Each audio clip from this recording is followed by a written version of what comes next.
Gordon of Khartoum. Charles Gordon was born in Woolwich in southeast London on the 28th of January 1833.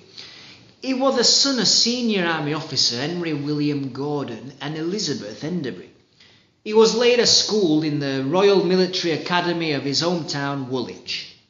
He was commissioned in 1852 as a second lieutenant in the Royal Engineers Corps, and he was latterly sent to the Crimean War in the Russian Empire and assigned to the legendary siege of Sevastopol.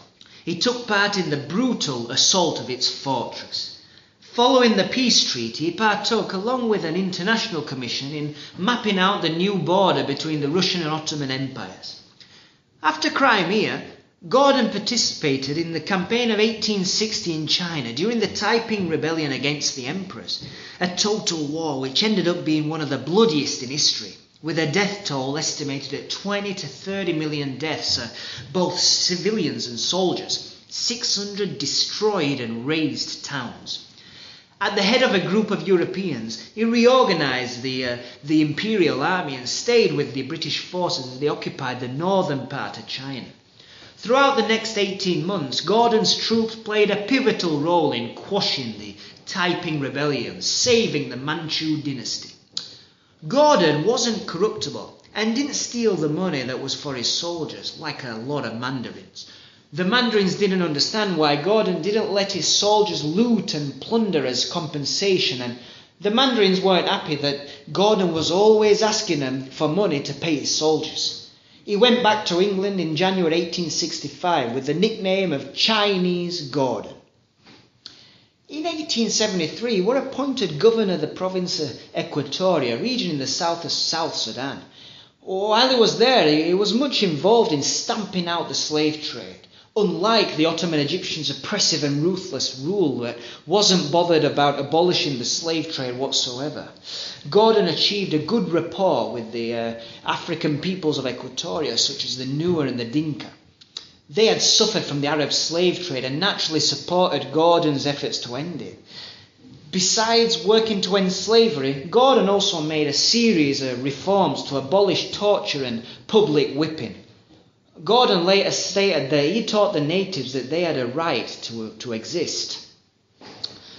Gordon left his Sudan post in 1880, worn out. For years prior, a Muslim cleric named Muhammad Ahmad had been preaching about a renewal of the faith and the liberation of the land. Muhammad Ahmad proclaimed himself to be the Mahdi, the prophesied redeemer of Islam. His jihad campaign was extremely successful, amassing a lot of followers, enraged at the Turkish oppressors. An Egyptian expedition was ambushed and slaughtered, and Egypt started fretting. The Egyptian administration in Sudan assembled a force 4,000 troops strong, but the troops camped too close to the Mahdist army, and they became overconfident. The Mahdi gathering attacked at dawn and slaughtered the army to a man. The rebels seized the huge amount of weapons left behind. Mahdi's rebels kept growing, and the British government of William Gladstone decided that Sudan wasn't worth the effort. And although Gordon was strongly against Gladstone's Sudan policy, he was sent to Sudan, but only to evacuate the British and Egyptians and leave Sudan to the jihad revolt. The British public were delighted. By this time, Gordon had turned into a bona fide hero and had become rather famous in Britain. Gordon never quite liked the fame and hardly ever gave interviews. He became obsessed with martyrdom. He wished for death, envisaging his death fighting the jihad at Khartoum as romantic and worthy. He wrote, "I feel so very much inclined to wish it.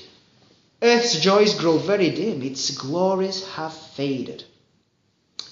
The Ansar rebels also were galvanized at the thought of fighting the great famed Christian Gordon.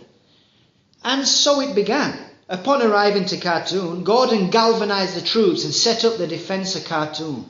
A siege began on March the 18th, 1884, commanded by the Mahdi himself, with his 2,500 soldiers. Gordon had a low opinion of the enemy's soldiers, and their blockade were poor. It's said that Gordon could have escaped easily throughout the first months of the siege, but he didn't even try. Such was his desperation for martyrdom. The public opinion was that the British government should have sent reinforcements, and in August 1884 the British cabinet voted, with the objection of Prime Minister Gladstone, to send out reinforcements at a cost of £300,000. Gordon held the city. The defence of the city was well planned, and it wasn't until December that the population started to starve. There weren't any dogs, horses, cats in the city anymore, because the people had eaten them with this in mind. Gordon offered the chance to leave to everyone. But Gordon wasn't leaving. He wrote, "If any emissary or letter comes up here ordering me to come down, I will not obey it, but will stay here and fall with the town." Mahdi's forces took a fortress which allowed them to fire at the city, and the city's defences were weakened. When Gordon was advised that he should dim down the lights in the palace to avoid attracting enemy fire, Gordon acted defiantly, ordering all lights to be turned up as bright as possible. In late January, the British reinforcements were closing in on Khartoum, and the Mahdi, knowing this, ordered his troops to storm the city. They attacked, and after only an hour's fighting, the city were theirs. Gordon himself died.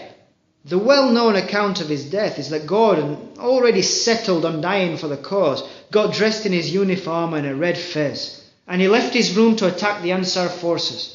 He was killed, against the Mahdi's orders, after running out of bullets and attacking with his sword. He was beheaded and his head put on a pike. He spent his last weeks writing obsessively in his diary. He became more and more obsessed with death, writing, "Better a bullet to the brain than to flicker out unheeded." The British reinforcements arrived 2 days late. The public lamented his death, hailing Gordon of Khartoum and blaming the Gladstone government for his death. Chinese Gordon of Khartoum, warrior.